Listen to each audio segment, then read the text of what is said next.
ప్రభాస్ ఒకటనుకుంటే మరొకటి జరుగుతోంది. రాజాసాబు ఫ్లాప్తో డార్లింగ్ మైండ్ సెట్ మారిపోయిందా? ఇంతకీ దేని గురించి అనుకుంటున్నారా?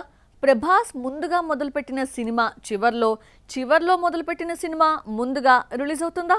Watch the story. ప్రభాస్ ప్రస్తుతం ఫౌజీ, స్పిరిట్, కల్కి 2 సినిమాలు చేస్తున్నాడు. సలార్ 2 లైన్లో ఉన్న ప్రశాంత్ నీల్ ఇంకో ఏడాది వరకు డ్రాగన్ తో బిజీ. ప్రస్తుతం చేతిలో ఉన్న 3 సినిమాలు పూర్తయ్యేదాకా ప్రభాస్ మరొక మూవీ అనౌన్స్ చేయడని తెలిసిందే. అయితే ఈ మూడింట్లో ముందుగా మొదలైన ఫౌజీ చివర్లో రిలీజ్ అవుతుందని తెలిసిందే. ఫౌజీ షూటింగ్ మొదలై 2 ఏళ్లు కావస్తున్నా షూటింగ్ ఇంకా పూర్తి కాలేదు. 2024 ఆగస్టులో షూటింగ్ లాంఛనంగా ప్రారంభించారు. ఆ తర్వాత స్పిరిట్, కల్కి 2 సెట్స్ పైకొచ్చాయి. స్పిరిట్, కల్కి 2కి ప్రభాస్ డేట్స్ ఇస్తున్నాడే కానీ ఫౌజీని పట్టించుకోవడం లేదు. దీంతో రిలీజ్ అయ్యే సినిమాల లైన్ మారుతోంది. స్పిరిట్ కంటే ముందు కల్కి 2 లేదంటే స్పిరిట్ రిలీజ్ కానున్నాయి. కల్కి షూటింగ్ టైంలోనే కల్కి 2కి సంబంధించిన కొన్ని సీన్స్ తీశాడు దర్శకుడు నాగశ్విన్. ప్రభాస్ లేని సీన్స్ ను పూర్తి చేసే పనిలో ఉన్నాడు. ఆ మధ్య కమల్ హాసన్, అమితాబ్ పై కొన్ని సీన్స్ తెరకెక్కించాడు. మరోవైపు ప్రభాస్ స్పిరిట్ కి బల్క్ డేట్స్ ఇచ్చేశాడట.